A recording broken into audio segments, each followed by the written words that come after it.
Roundtable time now. George Will is off today. Glad to have Cokie Roberts here. Also, Dan Senor, senior advisor to the Romney campaign.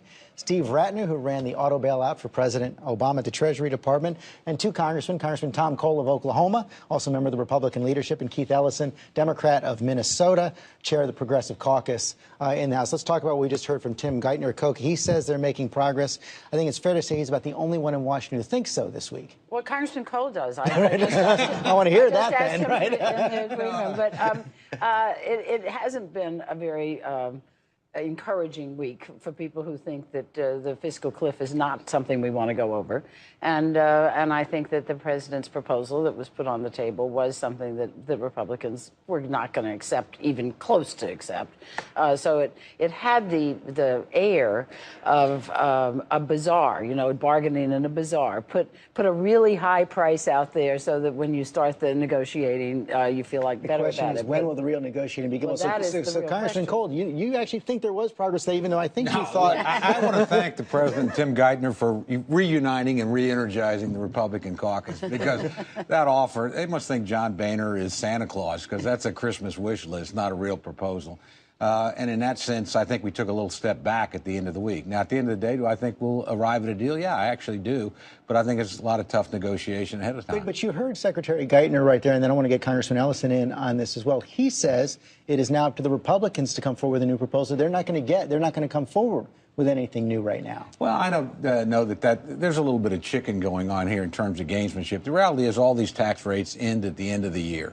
And so we're going to have a lot of discussion. I don't think we need to put a formal proposal out on the table. The Speaker's already said revenue's on the table. He's got an idea about how to get there in terms of not raising rates, but finding it in other ways through tax code reform.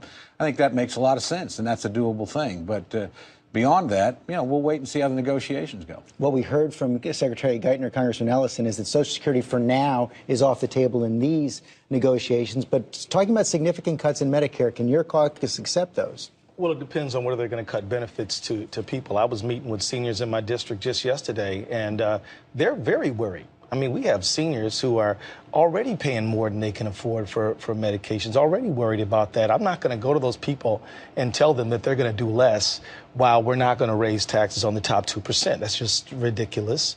And, you know, I think Tom's right. We probably will end up with some kind of a deal, but it's not going to be on the backs of the most vulnerable people in our country. And I think that people at the top of the income scale... So you will agree that something is going to happen, Dan Senor. That conflicts, at least, with a lot of the reporting I had on Capitol Hill this week, where you saw both significant numbers of Republicans and Democrats more willing to accept the idea of going over the cliff, at least for a few days. Yeah, I mean, I think that is one Republican House member said to me, good lesson in negotiating is don't make your opening offer one of humiliation, which is what Republicans felt the White House had put forth in the last couple days. I think there is a sense now, Republicans I've spoken to, particularly in the leadership, have said, look, if we go over the cliff, we're going to get blamed. Republicans are going to get blamed. No question about that. The view is shifting a little bit now, where there is a sense that if President Obama goes into his second term and poisons the environment so much that he can't get a deal and we go over the cliff, it is going to be so toxic for year 2, year 3, year 4, and Republicans have some leverage too. That the president has to be worried about his legacy and how he's going to govern through his second term. And even though Republicans might get blamed, this whole idea that the president's bringing the country together is something he wasn't able to do in his first term. If he can't do it in his second term, it could be very problematic. That is something the Democrats have to be wary of, isn't it? Yeah, but I don't see it that way at all. Look, the president has made a proposal. It may not be what everybody likes. When you go out to sell your house, you don't put on the price on it that you're actually willing to sell it on. You start at a place and you negotiate. I don't think it was an outrageous proposal. It's consistent with everything he said before. But it's a proposal. It's a real proposal. The Republicans have put no proposal on the table. Nothing. Not a zip.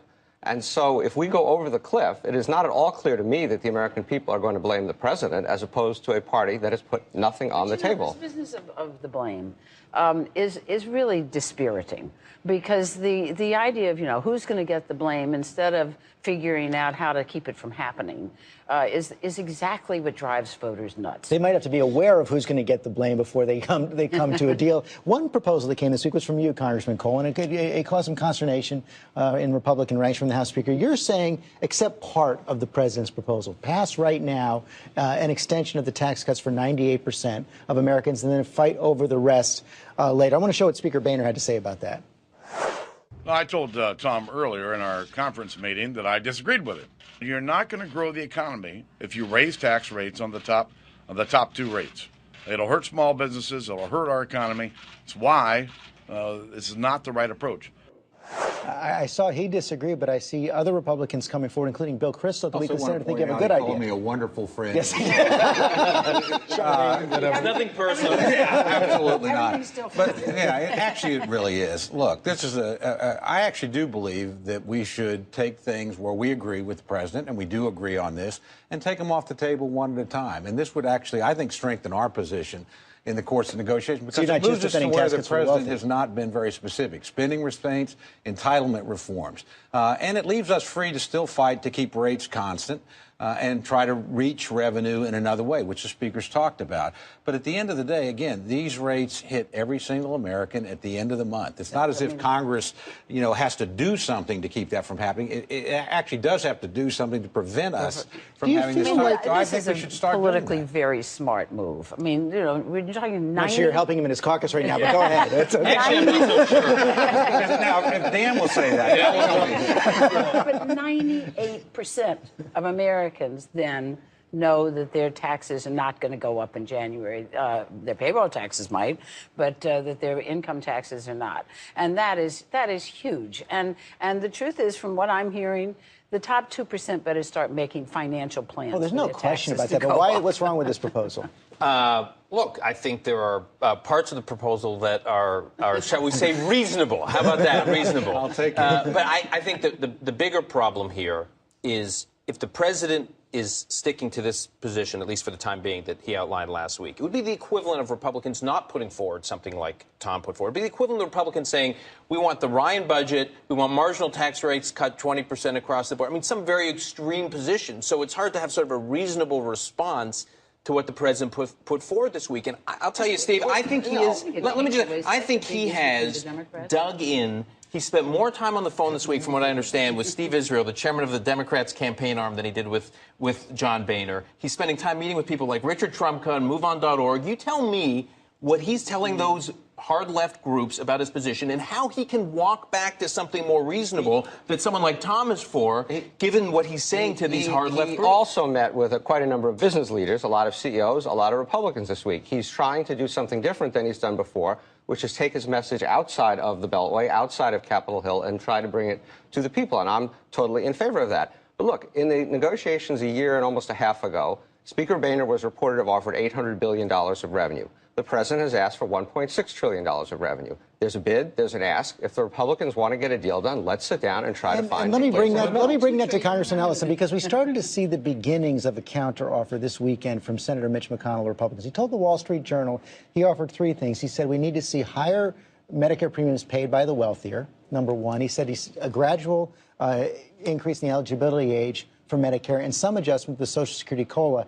I believe those are all non-starters to you in the Progressive Caucus. Right. Those would be a problem because raising rates and increasing eligibility age is going to hurt people across income scales, particularly low-income seniors and people like that. So that wouldn't work for us. The president's been open to some of that before. Well, here's the deal. The people of the United States believe that Medicare is an important program. They don't want to see beneficiaries cut. Now, if we can find cuts that don't result in cuts to beneficiaries, that's one thing.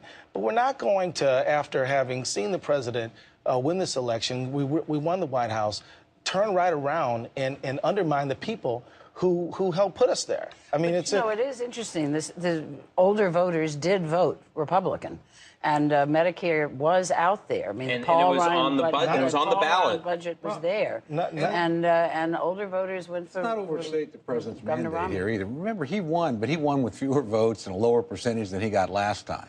The Republican performance was better than it was 4 years ago.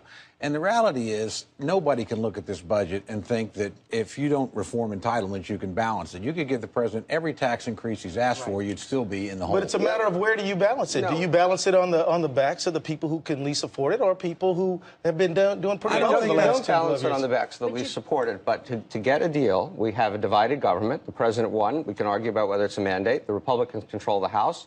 They have a blocking position in the Senate. There's going to have to be compromise. Right. We have $16 trillion of debt. We have $1 trillion a year deficit. You're not going to solve all that with tax increases. You're not going to solve all that with cutting discretionary programs. We have to fix the entitlement programs. There is no real choice about that. No, we can talk about how we do it. Well, you got to get specific, though, Steve, because when you start talking about fixing the entitlement program, I mean, we're clear, Social Security's off the table. What do you mean? No, we're not clear. We're not. No. What Secretary Geithner said it's on a separate process, but it's going to have to get. It's off the table in these we're talking about between now and 30 days from now. But it's also a presidential responsibility. Look, if only Nixon can go to China, only Obama can fix entitlements. I mean, this is preeminently where a president has to lead and has to be specific. You can't expect the Republicans to lead on an area that he's dominant in politically.